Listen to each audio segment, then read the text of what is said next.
Assalamu alaikum. Welcome to my YouTube channel, Knowledge for Students. So students, today we are going to take the start of class number 17. And in today's class, we will discuss about will have to modal verb. So students, class शुरू करने से पहले अगर अभी तक आप लोगों ने मेरे चैनल को सब्सक्राइब नहीं किया तो प्लीज सब्सक्राइब के बटन पर क्लिक कर दीजिए और साथ ही बेल आइकन पे भी क्लिक कर दीजिए ताकि आपको हर नई आने वाली वीडियो का नोटिफिकेशन मिलता रहे। और अगर आपको मेरी वीडियोस पसंद आ रही हैं और अगर आप इनसे कुछ सीख रहे हैं तो प्लीज लाइक एंड शेयर के बटन पर क्लिक कीजिए। और अगर आपको कोई मसला हो रहा है या आप कोई मुझे सजेशन देना चाह रहे हैं या आप कोई स्पेसिफिक चीज पढ़ना चाह रहे हैं तो आप लोग कमेंट्स बॉक्स में जाके कमेंट्स कर सकते हैं। तो चलिए गाइस स्टार्ट करते हैं class number 17। So students, will have to modal verb. So will have to modal verb is used to express necessity in the future. यानी कि will have to modal verb का इस्तेमाल किया जाता है फ्यूचर में या मुस्तकबिल में किसी की जरूरत को बयान करने के लिए।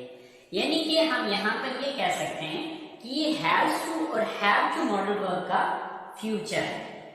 यानी कि have to and have to को हम यूज करते थे to express necessity in the present. इसी तरह से पिछली क्लास में हमने हैव टू मॉडल वर्ब पढ़ा था। तो हैव टू मॉडल वर्ब की डेफिनेशन ये थी to express necessity in the past. यानी कि हैड जो है वो सेकंड फॉर्म थी, इसलिए वहां पे हमने हैड टू का यूज किया था। तो वो पास्ट की जरूरत को बयान करने के लिए था। लेकिन अब चूंकि फर्स्ट फॉर्म हैव के साथ विल आ गया तो विल हम फ्यूचर के लिए यूज करते हैं। So to express necessity in the future कि आने वाले वक्त में जब हम किसी की जरूरत को बयान करना चाहते हैं तो उसके लिए हम विल हैव टू का इस्तेमाल करेंगे। अच्छा, अब आने वाले वक्त में हम किसी की जरूरत को किस तरह से बयान करते हैं? सो उर्दू जुमलों के आखिर में ना होगा, नी होगी, ने होंगे या पढ़ेगा, पढ़ेगी, पढ़ेंगे वगैरह आता है। मसलन आपको कल कॉलेज आना पड़ेगा या आना होगा। ठीक है, अब इसी तरह से आपको ऐसा करना पड़ेगा, उन्हें वैसे करना होगा। अब जो कुछ भी करना होगा या करना पड़ेगा तो ये हमारे फ्यूचर की जरूरत है। ठीक है, अच्छा, आप इसके जो सेंटेंस बनाने का तरीका कार है वो सिंपल बिल्कुल वैसे ही है जिस तरह हमने हैज टू, हैव टू या हैड टू को पढ़ा था। फर्क सिर्फ इतना आ रहा है कि जहां पे हैज टू, हैव टू या हैड टू आ रहा था उसकी जगह पे हम विल हैव टू यूज कर रहे हैं। बाकी स्ट्रक्चर जो है वो बिल्कुल सेम वैसे ही है जिस तरह से हमने हैज टू, हैव टू या हैड टू की स्ट्रक्चर को पढ़ा था। सो देखें, first of all subject, then will have to, then first form of the verb and then object or other word and at that there is a full stop। तो चलिए कुछ sentences बना के देखते हैं। जैसे कि उसे इस महीने वीजा के लिए दरखास्त देनी होगी या देनी पड़ेगी। तो इस सेंटेंस को इंग्लिश में कन्वर्ट करते हैं। तो फर्स्ट ऑफ ऑल सब्जेक्ट कौन है? उसे, यानी कि वो लड़का भी हो सकता है, वो एक लड़की भी हो सकती है। यहाँ पर अब हम एक लड़का ले लेते हैं तो वो एक लड़का की इंग्लिश है he। सब्जेक्ट he हो गया, then will have to,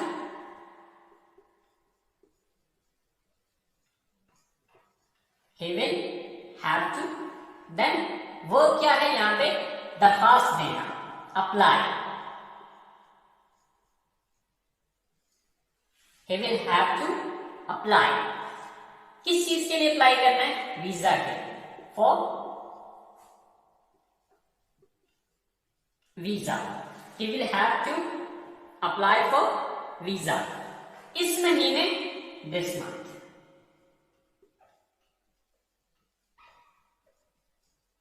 So he will have to apply for visa this month कि उसे इस महीने वीजा के लिए दरखास्त देनी होगी या देनी पड़ेगी। ये दोनों सेंस देगा। देनी होगी या देनी पड़ेगी, मतलब एक ही निकल रहा है, सिर्फ अल्फाज दोनों के डिफरेंट है। इसी तरह से हमारा नेक्स्ट जो सेंटेंस है वो है, उन्हें अपने मुस्तकबिल के बारे में सोचना होगा या उन्हें अपने मुस्तकबिल के बारे में सोचना पड़ेगा। सो सब्जेक्ट कौन है यहाँ पे? उन्हें, यानी कि वो ज्यादा है, तो वो ज्यादा की इंग्लिश क्या होती है? They. Then will have to,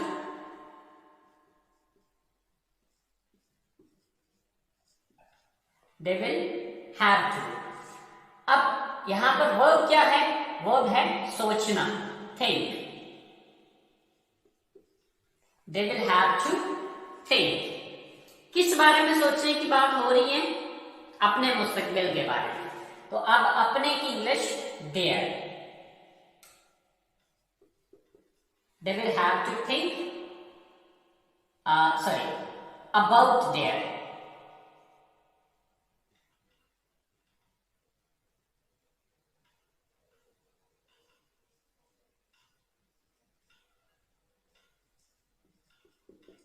किस बारे में सोचने की बात हो रही है? मुस्तकबिल। तो मुस्तकबिल की इंग्लिश है future.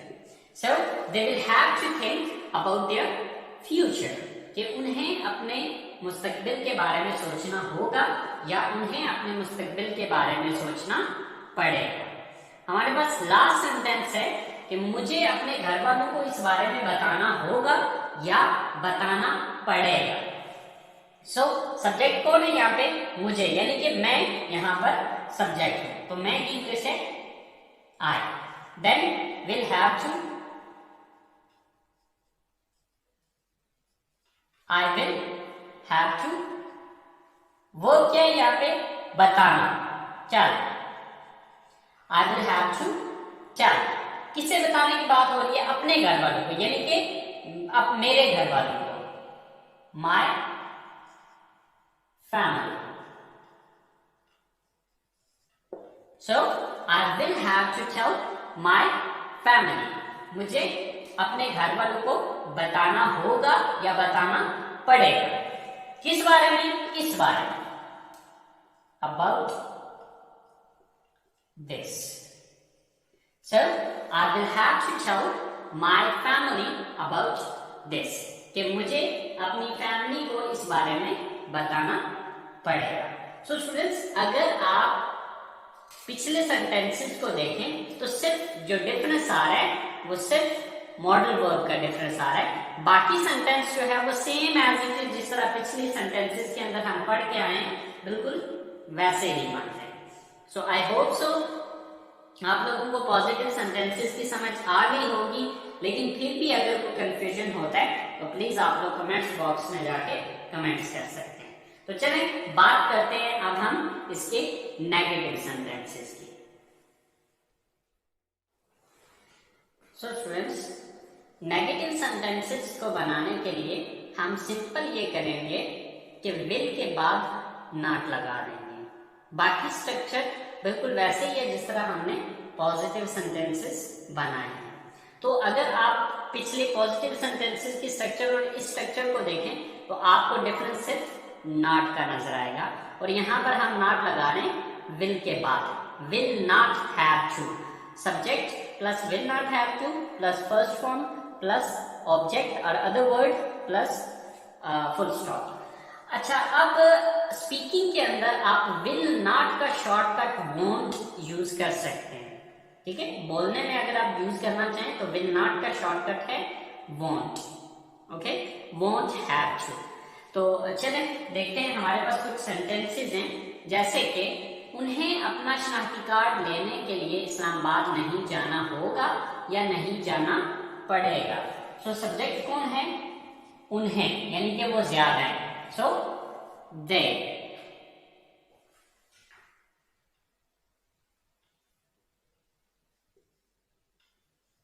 Then will not.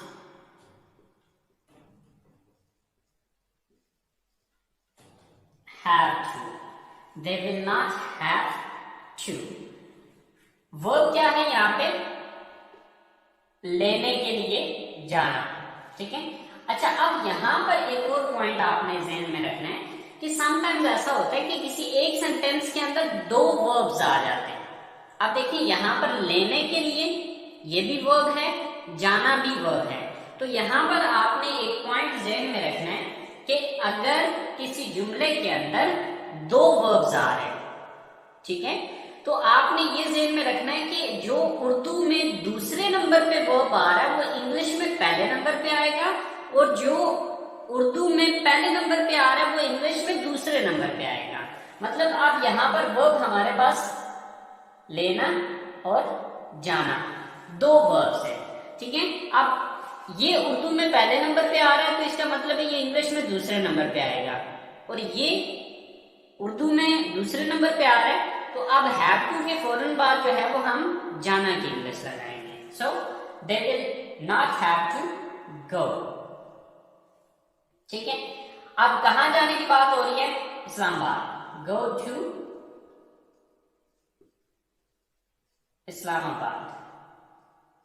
They will not have to go to Islamabad. अब किसके लिए? शनाख्ती कार्ड लेने के लिए, for collecting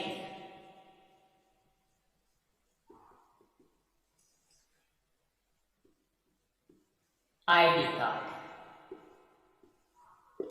So they will not have to go to Islamabad for collecting ID card, कि उन्हें ID कार्ड लेने के लिए या शनाख्ती कार्ड लेने के लिए इस्लामाबाद नहीं जाना पड़ेगा या नहीं जाना होगा।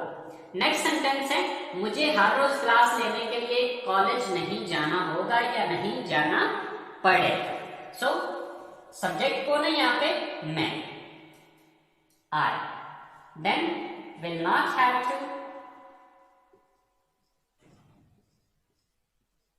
I will not have to। दूसरा वर्ब क्या है यहाँ पे? जाना, go। कहां जाने की बात हो रही है? to college। I will not have to go to college। किसके लिए? क्लास लेने के लिए, for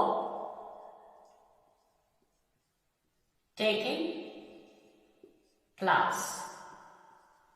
रोजाना या हर रोज? day।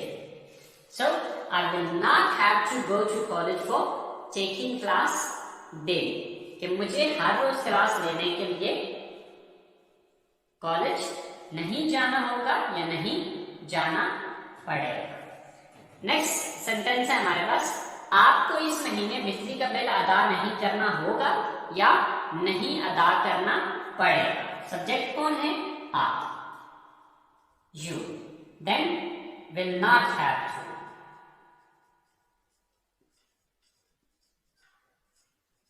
You will not have to। Verb क्या है यहाँ पे? अदा करना, पे। You will not have to pay। क्या अदा करने की बात हो रही है? बिजली का bill.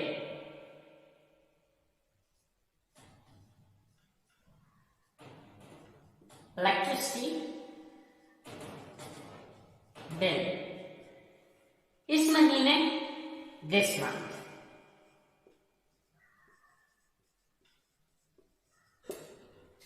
So you will not have to pay electricity bill this month, कि आपको इस महीने बिजली का बिल अदा नहीं करना होगा या नहीं अदा करना पड़ेगा। सो स्टूडेंट्स, ये थे हमारे नेगेटिव सेंटेंसेस और इंट्रोगेटिव सेंटेंसेस बनाना। मेरा ख्याल है कोई प्रॉब्लम नहीं है, क्योंकि आपको इस चीज का पता है कि जब भी हमने इंट्रोगेटिव बनाना है तो हम देखेंगे नेगेटिव को। तो नेगेटिव में हमने क्या चीज देखनी है कि किस लफ्ज के बाद नॉट लगाया था। तो किस लफ्ज के बाद नॉट लगाया? हमने विल के बाद नॉट लगाया था। तो अब यही विल यहां से उठा के हम यहां पर लगा देंगे तो ये हमारा इंट्रोगेटिव बन जाएगा या सवाल बन जाएगा। तो चलिए देखते हैं हमारे interrogative sentences. So students, interrogative sentences बनाने के लिए जो स्ट्रक्चर है, first of all will, then subject, after that have to, then first form of the verb, and then object or other word, and at the end there is a question mark. हमारे पास सबसे पहला sentence है कि क्या मुझे आपकी मदद करनी होगी या मदद करनी पड़ेगी, मतलब क्या मुझे आपकी मदद करनी पड़ेगी। So first of all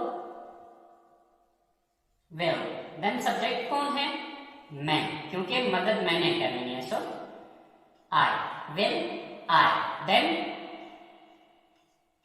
have to, will I have to, verb क्या है यहाँ पे, मदद करना, help, will I have to help, किसकी मदद करनी है, आपकी,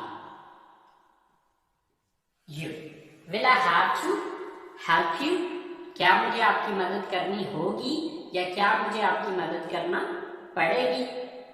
इसी तरह से नेक्स्ट हमारा सेंटेंस है, उसे क्यों कॉलेज छोड़ना होगा या छोड़ना पड़ेगा। अच्छा, अब यहाँ पर एक चीज ध्यान में रखें कि यहाँ पर हमारे पास क्वेश्चन वर्ड आ रहा है। अब ये जो क्यों है ये हमारे पास क्वेश्चन वर्ड है। तो क्वेश्चन वर्ड वाले सेंटेंसेस का जैसे कि आपको पता है कि इसी स्ट्रक्चर के शुरू में आप क्वेश्चन वर्ड यूज करेंगे तो ये क्वेश्चन वर्ड वाली इंट्रोगेटिव बन जाएगी या WH इंट्रोगेटिव सेंटेंस बन जाएगा। तो आप सबसे पहले मुझे जो इंग्लिश सिखानी होगी, बल्कि विल नहीं यूज करूंगा, बल्कि इसकी बजाय यहाँ पर हम सबसे पहले क्यों की इंग्लिश लगाएंगे। तो क्यों की इंग्लिश क्या होती है, why, then will, why will, subject कौन है, उसे, यानी कि वो लड़का भी हो सकता है, वो लड़की भी हो सकती है। तो चले हम फिर वक्त लड़का ही ले लेते हैं, he, why will he, then have to, why will he have to, वो क्या है, यहाँ पे काम कौन सा करना है, छोड़ना, leave, Why will he have to leave? क्या छोड़ने की बात हो रही है, college, Why will he have to leave the college? Why will he have to leave the college? कि उसे कॉलेज क्यों छोड़ना होगा या उसे कॉलेज क्यों छोड़ना पड़ेगा। इसी तरह से हमारे पास नेक्स्ट सेंटेंस है, आपको कब स्टेशन पर पहुंचना होगा या पहुंचना पड़ेगा। अब यहां पर भी कब जो है ये एक क्वेश्चन वर्ड है। तो सबसे पहले हम कब की इंग्लिश लगाएंगे। तो कब की इंग्लिश क्या है, when, then will, then subject कौन है, आप, you, when will you, next have to, when will you have to, verb क्या है यहां पे, पहुंचना, arrive या reach, आप इन दोनों में से जो मर्जी यूज कर ले, दोनों का मतलब एक ही है। when will you have to arrive या when will you have to reach, कहां पर पहुंचने की बात हो रही है, स्टेशन पर, at the station,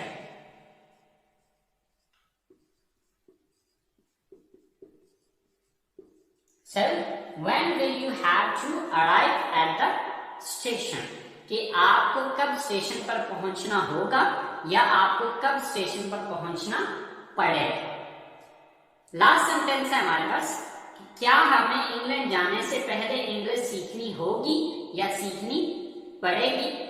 so first of all will, then subject कौन है, हम, यानी कि हमें सीखने, तो सब्जेक्ट कौन है, हम, we, will we, then have to, will we have to, verb यहां पर दो, एक तो जाना आ रहा है, दूसरा सीखना आ रहा है, तो जो दूसरे नंबर पे है वो पहले आएगा। सो will we have to learn,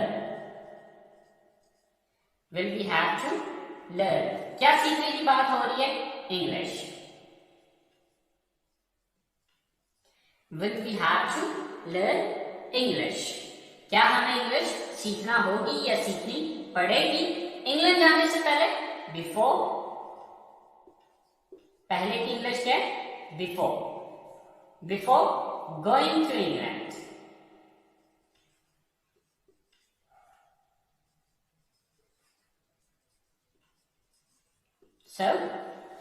will we have to learn English before going to England?